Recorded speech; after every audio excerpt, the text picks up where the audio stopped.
Hello and good afternoon. Welcome to this month's PJLA's monthly webinar, presented to you by myself, Mike Kramer, Calibration Program Manager at Perry Johnson.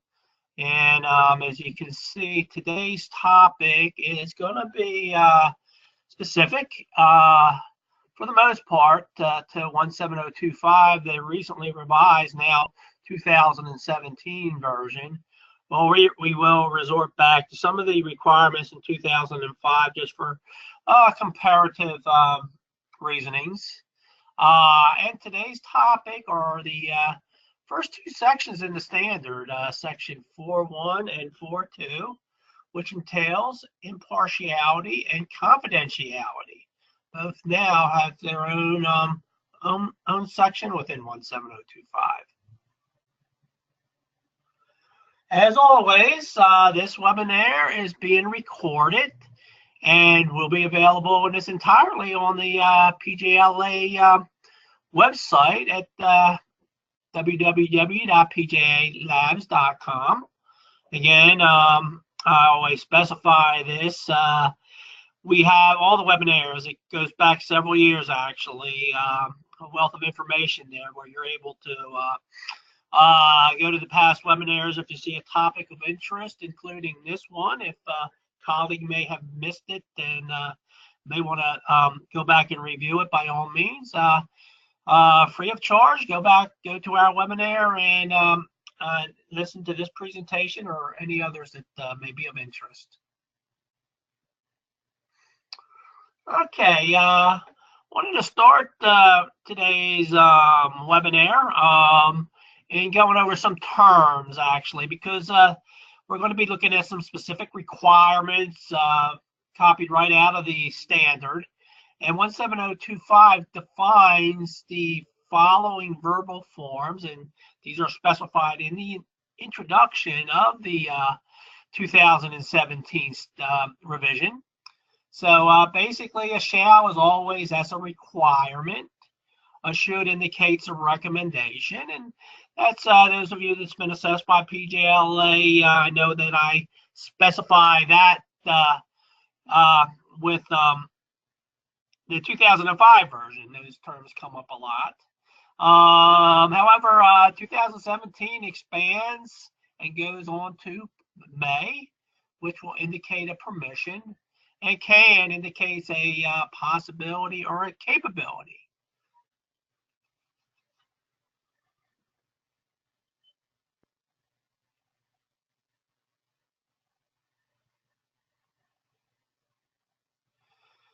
I failed to mention it. The duration of this webinar will be no longer than an hour, and there'll be an opportunity for you all, if you have any questions, to submit those. We'll have a 5-minute period where you can type in questions, and they will be submitted to myself, and then we'll go back and review those questions. So right off the bat with a new standard, it actually defines and actually dissects a little bit the just the term itself, impartiality. So under definitions, it's one of the new definitions that's been added, and it's simply the presence of objectivity. And it goes, like I stated, and it dissects it a little bit further, and it actually defines objectivity, which, as you can see, conflicts of interest did not exist or are resolved so as to not adversely influence subsequent activities of the laboratory. So in the contents of the standard, that's what we're referring to. Other terms that could be used in this place: freedom of conflicts of interest, freedom of bias, lack of prejudice, neutrality, fairness, open-mindedness, even-handedness, detachment, balance. So pretty thorough definition there of impartiality and exactly what it means. So we're going to go look at some of the 2005 requirements in this presentation because it's not something new to folks that have been involved in 17025 accreditation. It's always been addressed. So, however, it's not going to be. It has not been addressed as directly as it is currently in the 2017 version. So going back and looking at some of the requirements, and it sort of bounces around a little bit within the standard. 2005 standard back in old section 4, old section 5 that we have in 2005. It addressed impartiality 4.1.4. See what the requirements was there. And also 415, 2005, which majority of folks, and we just started assessing the 2017 effective February for those labs that are going to elect to do so during this accreditation period. So I'm assuming most folks are still working under the 2005 and looking at transitioning over to 2017. So we have impartiality sort of indirectly related to the requirement specified there in 415, both 414, 415B. We had impartiality directly referenced in 415D. Should have policies and procedures to avoid involvement in any activities that would diminish confidence in his partiality. And then we also had 415E, 415F. You can see the requirements that are there, sort of indirectly there. You're looking at any sort of impartiality issues that might rear its head when you're looking at the organization or responsibility and interrelationship of personnel within that's involved in laboratory activities.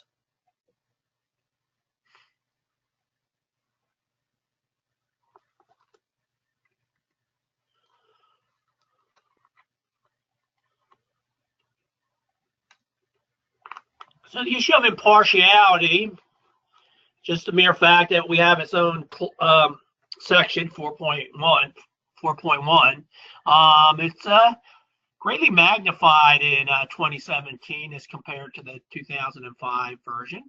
2005 is only mentioned in notes and conflicts of interest. That term is only mentioned once in the 2005 standard. So again, we have a section 4.1 dealing with impartiality. And now it's more important for labs to show how they handle the issue about impartiality. And you'll see here as we go into the requirements, it's an ongoing activity.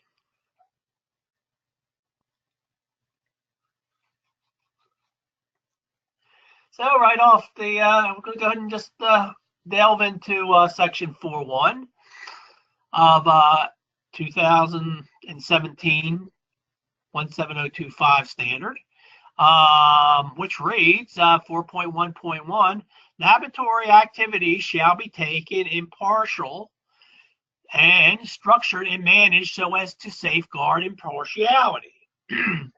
So just a couple notes and just reading that small clause there.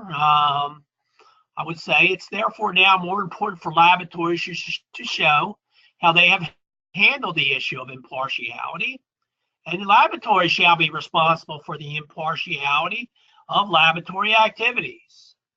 Quite often in the standard, we see the term laboratory activities, and I just want to specify here when that term is referenced, it's more so than the nuts and bolts of doing the actual testing, calibration, and working within the boundaries of the laboratory.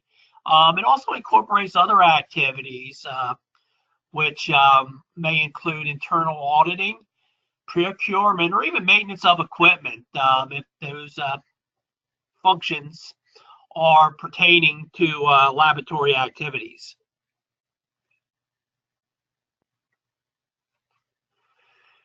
412. The laboratory management shall be committed to impartiality. Something new there. It's shall. You can see the verb shall there. A requirement. Short and simple. So made a small list here. It's by all means not all inclusive. Just some ways that this could be demonstrated. I see this process here, or when you're doing the internal audit or looking at this clause and how you comply with, simply asking what sort of objective evidence is being portrayed by the laboratory management to show that it is in fact committed to impartiality. So a couple things a few things here is perhaps have a special impartiality policy or involve a statement about impartiality in the quality policy. Discussing impartiality on the management review and to include the discussions and decisions in the minutes of the meeting. Documented training or creating awareness for your staff. So documented training and agreement of staff, including the top management, on the potential threats of impartialities. All examples of how laboratory management can show that it is committed to impartiality. There's probably many more. There's just a few.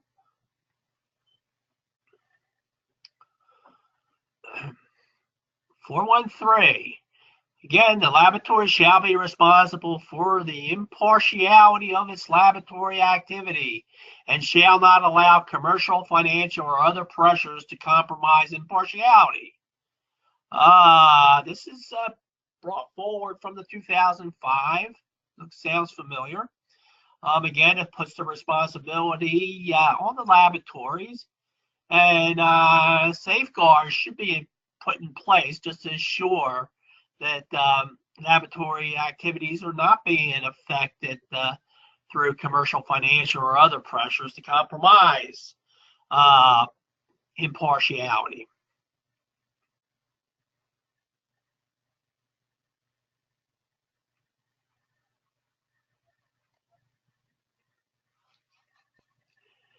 All right, we see the R word appear for the first time here, risks. The laboratory shall identify risks to its impartiality on an ongoing basis. This shall include those risks that arise from its activity or from its relationship or from the relationship of the personnel.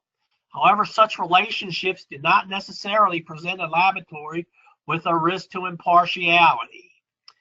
And there's a note there that defines relationships that can be directed toward. So I said the first time the R word, risk, pops up during the 2017 revision, and it's specific here to impartiality, identifying risks. So it identifies itself here. We're going to look at it a little bit more detailed as we go through some of these other requirements in 4.1. One thing that I want to emphasize here, the fact that it's an ongoing basis. I know often, as it was specified before in the 2005, perhaps an employee agreement, the employee signs some sort of statement pertaining to impartiality, filed away. Met the requirements as specified in 2005. The fact that this is now an ongoing activity, that would no longer necessarily fulfill the requirements in the 2017 standard.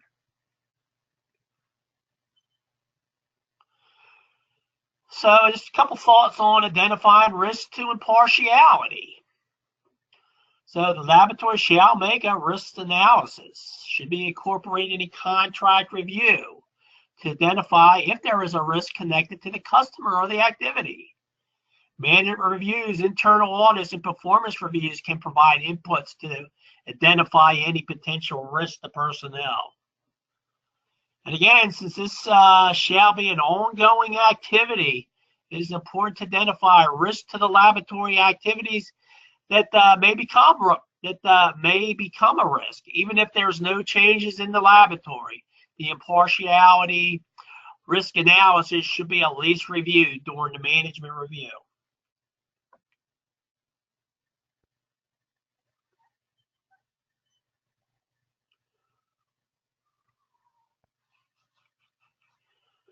Okay, still looking at risk here. If a risk to impartiality is identified, the laboratory shall be able to demonstrate how it eliminates or minimizes such risk. So just because there's a potential risk to impartiality does not automatically eliminate it from being in place.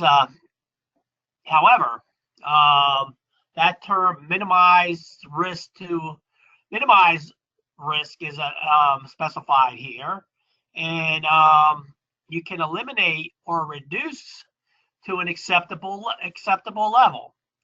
So hence you could that term comes up risk mitigation, which is basically what that bullet point is, when you reduce risk to an acceptable level. So if the threat to impartiality exists, you evaluate the risk.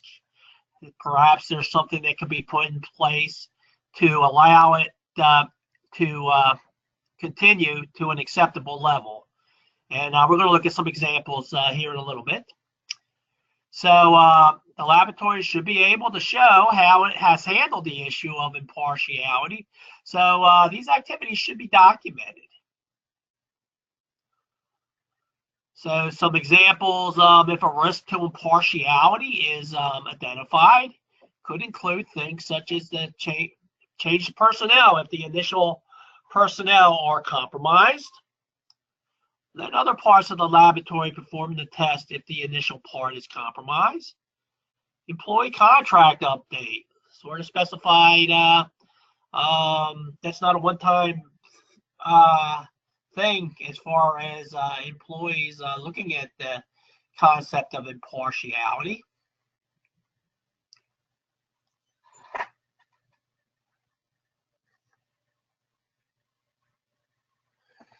Quarantine time could basically be utilized to reduce the risk. And a specified example here is in the instance that a staff has received an additional payment for the recruitment of a new client, then they are not permitted to conduct or be involved in test or calibration within 1 year of this additional payment for the client. Mentioned something about the laboratory should document these activities. It could be as simple as what depicted here. Basically, new client comes aboard. Is there some sort of risk that exists? No. It's been looked at. It's been analyzed. That would be the end of it. However, if there is a potential for risk, can the risk to impartiality be mitigated? If yes, continue with the mitigation. If no, services cannot be offered until all partialities of risk are mitigated. Again, this is the first time, and it's right off the bat that we see that term risk appears. Risk-based thinking is employed here with impartiality. Additional requirements specific to risk, 8.5, whole section, actions to identify, actions to address risk and opportunities.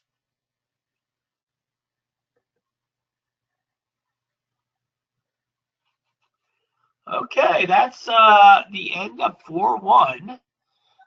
Impartiality. We're going to move on to Section 4.2, confidentiality.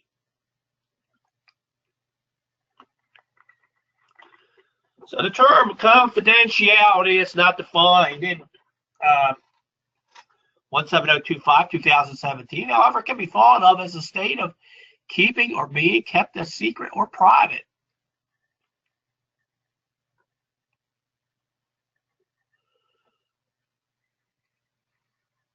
The basic requirements in confidentiality, when compared to 2005, the requirements have not changed. However, if you'll see as we go through the requirements, they're much more detailed.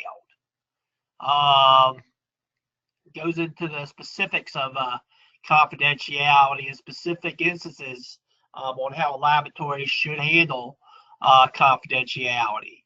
So going back to 2005, labs should have policies and procedures to ensure the protection of customer confidential information. Always been in place, can be brought forward to comply with 2017. Service to the customer, if anybody wants to come on site, review the work that you're doing, that's fine. You're supposed to cooperate with your customers. However, you had to always ensure the confidentiality of anyone else's testing or calibration work that may be in the lab at that time. And control of data. So that was addressed in 5472, the issue of confidentiality. So again, 4.2 is a section all by itself. You can see in 17025, 2005, it was addressed, but it jumped around to various sections within the standard. So 4.2.1, and you'll see what I was talking about earlier when I was specified, and it was much more detailed. So quite a bit of information captured here. So we'll look at the requirement here under 4.2.1, and then we'll dissect it a little bit. The laboratory shall be responsible through legally enforceable commitments for the management of all information obtained or created during the performance of laboratory activities. The laboratory shall inform the customer in advance of the information it intends to place in the public domain, except for information that the customer makes publicly available or when agreed between the laboratory and the customer for the purpose of responding to complaints, for example. All other information is considered proprietary information and shall be regarded as confidential. One thing with the standard 2017 is less repetitive as it was in 2005. It specifies customer complaints here. 2017 has its own section on customer complaints. Those of you that were on the webinar actually in January, that was our topic. Much more detailed complaints. However, it never did address the issue of confidentiality. That would be crosswalked throughout the standard over to section 4.2. So for customer complaints, for example, if the complainant wanted to remain anonymous, the requirements not under customer complaints, but specific to confidentiality overall in 4.2 would need it to be taken into account. So, like I said, that was quite a bit there under 4.2.1. Some of the highlights included: it requires that the laboratory shall legally commit itself to keep information obtained or created during the performance of the assignment for the client secret. Had that term, legally enforceable commitments can be, for example, contractual agreement. There's laws within states. Contract could be verbal contract, written contract. However, there are legalities when it comes to legally enforceable commitments as it relates to contractual agreements. If the customer, again out of 4.2.1, if the customer in inform the customer in advance of the information that it obtains to place in the public domain, except when the customer makes publicly available or when agreed with the customer. All other information is considered proprietary information and shall be regarded as confidential.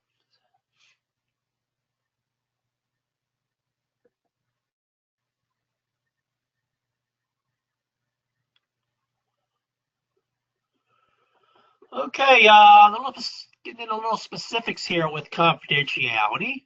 When the laboratory is required by law or authorized by contractual arrangements to release confidential information, the customer or individual concerned shall, unless prohibited by law, be notified of the information provided. Therefore, if you're in a contractual relationship with one of your clients, and there's a regulation that specifies that perhaps adverse testing or calibration results needed to be forwarded to, say, a regulatory agency, those results should also be conveyed to the customer, unless, as specified there under bold print, prohibited by law. I know sometimes with perhaps contractual relations that an organization might have with the Department of Defense, they also fall within the confines of 422. Excuse me. Okay, moving on. More specifics in regards to confidentiality. 423. Information about the customer obtained from other sources other than the customer, complainant, regulator shall be confidential between the customer and the laboratory. The provider of this information shall be confidential to the laboratory and shall not be shared with the customer unless agreed by the source. Okay, pretty straightforward there. Again, referring to a complainant, for example, shall not be shared unless agreed by the source.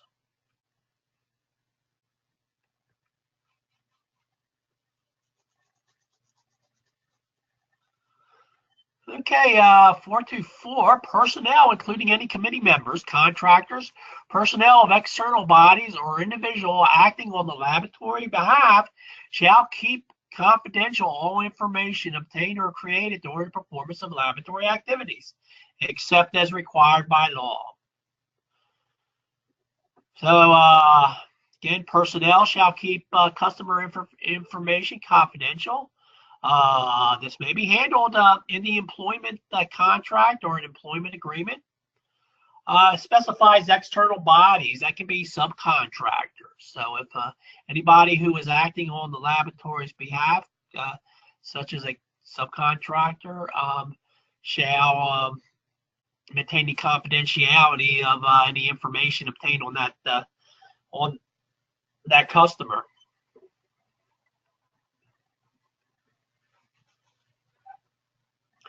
Okay, that was rather, went through a lot there in a rather short period of time. Specified, as you can see, 4142, their own sections. They both were addressed in 17025, 2005. However, as you can see, much more expanded into 2017. Have some additional requirements, in particular with impartiality and risk and it being an ongoing activity. So I'm going to pause here. We have allocated some time for questions. I apologize. Looks like my little thank you sign there has blocked part of the documentation there. You should have a space.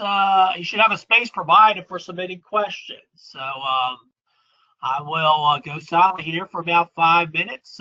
Questions will be pertaining to this particular webinar can be forwarded to myself. At the end of the 5 minutes, we will come back and answer as many questions as we can.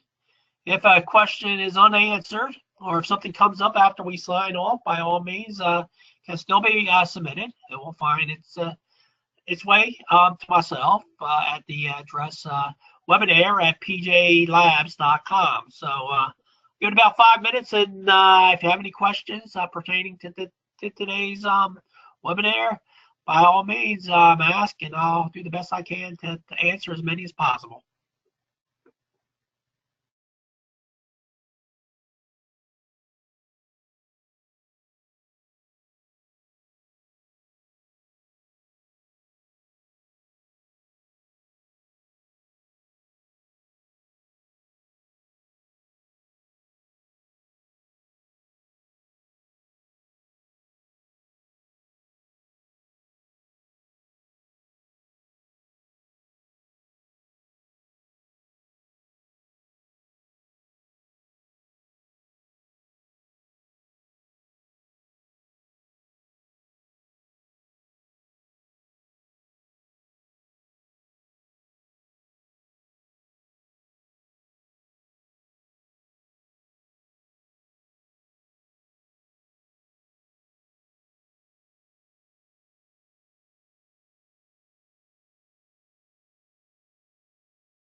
Okay, welcome back.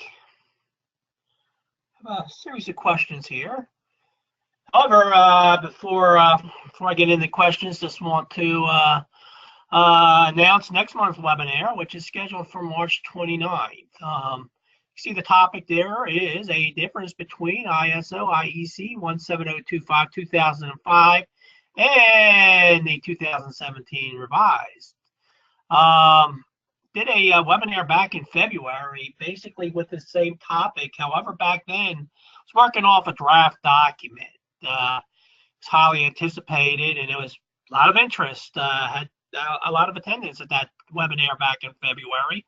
However, we were looking at a draft. It's official, so what this webinar is going to look at will be basically not going into great depth on any of the particular differences, just highlighting basically the big differences between 2005 and 2017.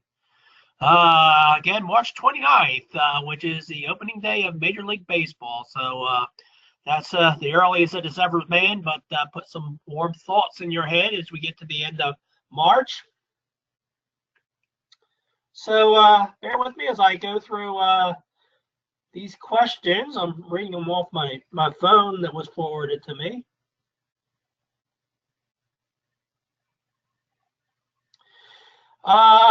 Regarding 414 note, which has to do with looking at the note, is the relationship, the various types of relationships that an organization needs to consider. They can consider, may or may not apply. Question reads, examples of risk to impartiality. If a laboratory had inherited risk to impartiality due to being part of a larger corporation, or the risk to impartiality best defined in a quality manual, or is there a better place to define how the laboratory mitigated those risks? A couple things here. And one thing with the standard, it's less, the new standard, 2017, it's less prescriptive. You don't see that word. We'll highlight that during the next webinar. The laboratory has to have a policy and procedure. Quality manual has to have certain things on it. As a matter of fact, the new standard does not even require a quality manual. However, you can still employ a quality manual and comply with a lot of the standards. So it's asking me, and this is an opinion as far as I'm concerned. What's the best place to excuse me, going back and reading it, make sure I get the question correctly. It's specific to an organization being part of a larger organization. I would say as far as what needs to be presented, wherever it is, I mean, you can write your own procedure and identify certain issues that's related to impartiality. There is no requirements. As an assessor there, so I see it much more of it as an interview process. If you're a part of a larger organization, what are the risks that's been identified, and have they been identified, and have they been lowered? So basically, no, wouldn't be looking for so much of a documented procedure, but more of a record. Show me what's been done. I went through that simplified question and answer sheet about bringing new clients on board. I see analyzing risk and compliance to the requirements on impartiality, much more in those records that are maintained. However, as far as guidance and guidance documents, if you have a quality manual works for you. You want to expand it, include specific, say if you are a large part of a small organization, part of a larger organization, and that's going to be an ongoing thing, and you can specify it in that quality manual, and that could be your go-to document. If the laboratory elects, again, there's a less prescriptive requirements. So there's no really right or wrong answer to that question number one. Just a little bit of insight, I guess, on my part, as far as the way I'm seeing it.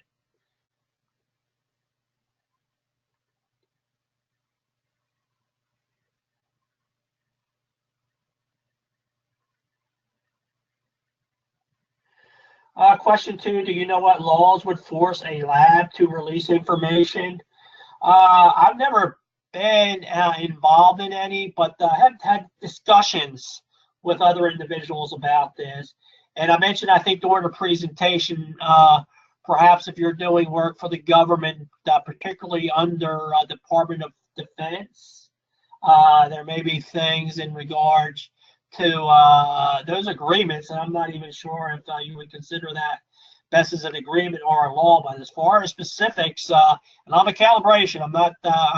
My background is calibration, not so much testing. A little bit of testing, but can't really pinpoint any specific laws that I've been involved with that would force me to release any specific information. Just under looking at discussions and that I've been involved with concerning the revision, the idea of agreements with the Department of Defense has come up. For a testing lab, impartiality can be undertaken by attributing a code to a sample one person, does a test and approves, and I'm reading this directly as sent to me, does a test and other approves the result and the final report. What if the incorrect calibration certificate is sent to customer A certificate is sent to customer B, confidentiality is broken? What is the proper steps to follow? There is no prescriptive approach for me to specify that. Basically, I would think if that would happen, perhaps you would, I would say, run it through your corrective action process, do your root cause analysis, and let that process take its toll.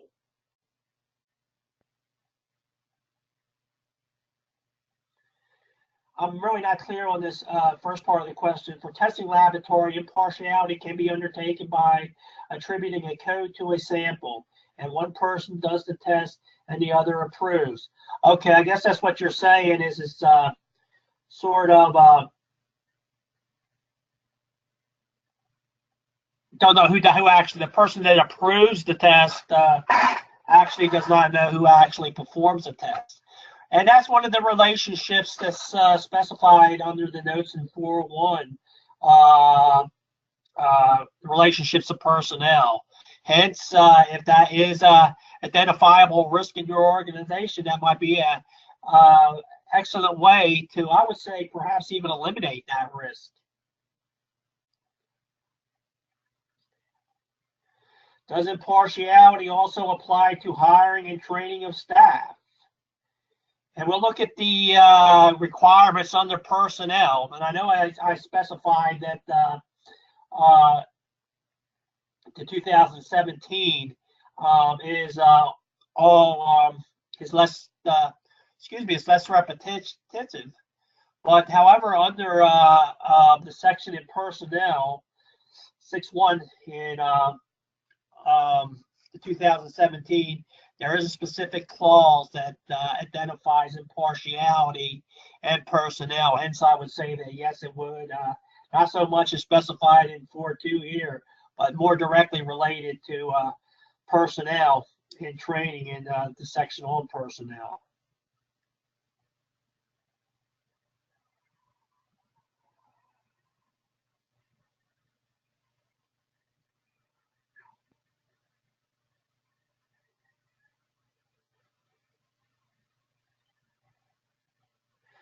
Could there ever be an instance where you'd have to choose between a breach of contract and a breach of impartiality?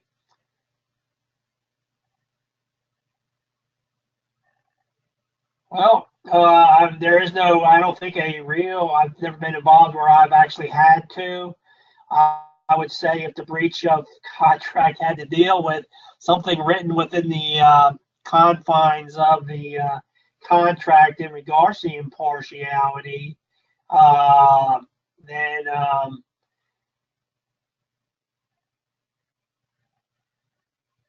breach of confidentiality and a breach. Oh,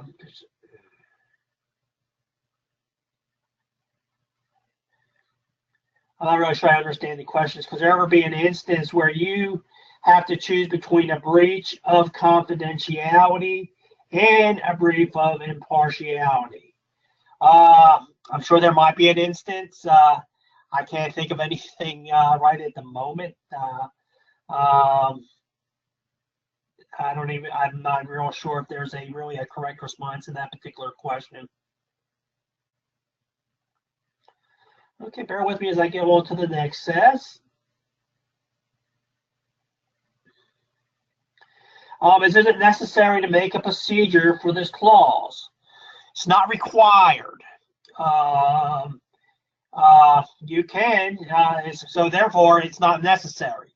However, if a documented procedure, and if you're used to dealing and writing your quality manual, top tier document, and then wrote your 2005 to follow format where you'll have supporting procedures, i.e., say document control, corrective action, feeding off the quality manual. I would say you might find it easier if you want to continue to employ that approach to write a procedure dealing with impartiality and confidentiality. It's not necessary, but it may make it easier for your organization. Would keeping the sales department separate from the laboratory constitute a commitment to impartiality and measures to take reduced risk? I would say yes. Specifically, when I'm looking at a organizational chart, it sort of throws up a red flag when I see on the organizational chart anybody involved in sales or marketing and the lines of fire of the laboratory. Not necessarily saying there is a risk there. There may be a risk there that's been addressed to an acceptable level by the lab, but just the mere fact that you might have two different agendas going there. You stated that having an employee sign a contract regarding confidentiality and impartiality one time may not be enough proof. What do you suggest for the ongoing requirement? Again, a lot of this is maybe specific. I know there's only one standard. You could be a two-person organization, or you can be part of a Fortune 500 company with a laboratory of 20 people that this is applying to. So I would say it really need to look how it applies to you. If you're a small two-person organization, perhaps once a year may be sufficient. And then you would have to basically explain or show that it is sufficient, basically on a two-man operation where a formal review of the risk of impartiality may not be necessary. If you're in a larger organization, then I would say the ongoing requirement, perhaps having an employee re-sign when you have many new clients coming and going throughout the organization, maybe necessarily, however, not required. I'm just when I was giving the presentation, gave that as an example of showing how it's going to be done on an ongoing basis. Perhaps having someone re-sign, that not being a one-time thing. I know now doing assessments under 2005. Employee handbook addresses confidentiality, addresses impartiality. Employee signed it 10 years ago. Policies and procedures are the same. However, the customers and the clients and things have changed since then. So I think that's where the ongoing basis is emphasized. It's not just a one-time thing.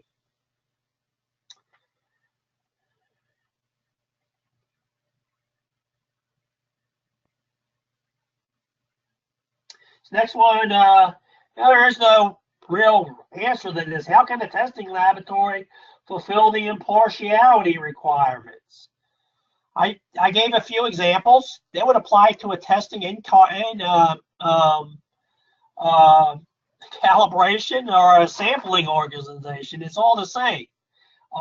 Being specific to testing, again, 2017, it's not prescriptive. It puts the responsibility on the laboratory, and it would be up to the laboratory to show how it handles the impartiality requirement. I gave a few examples: quarantining,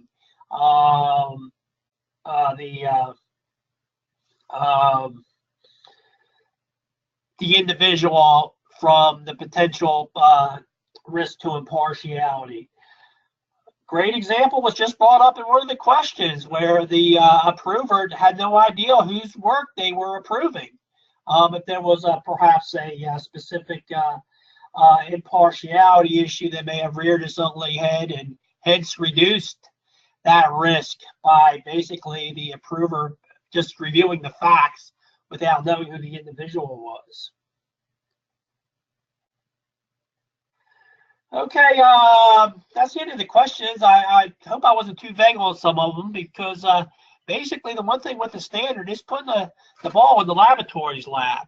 Even when we get the risk, whole concept of risk and risk analysis, there is no specific method that the lab states, the standard states that the lab has to apply. Ultimately, it's up to the lab to show this being done.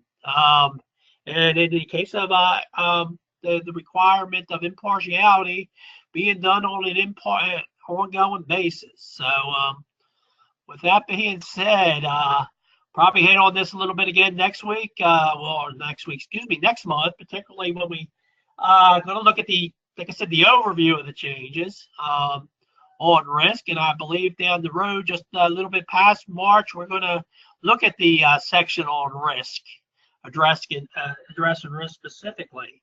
I will sign off again. I look forward to having you folks and doing the next webinar, March 29th, opening day of Major League Baseball. So Mike Kramer, Calibration Program Manager, PGLA. Enjoy the rest of your day.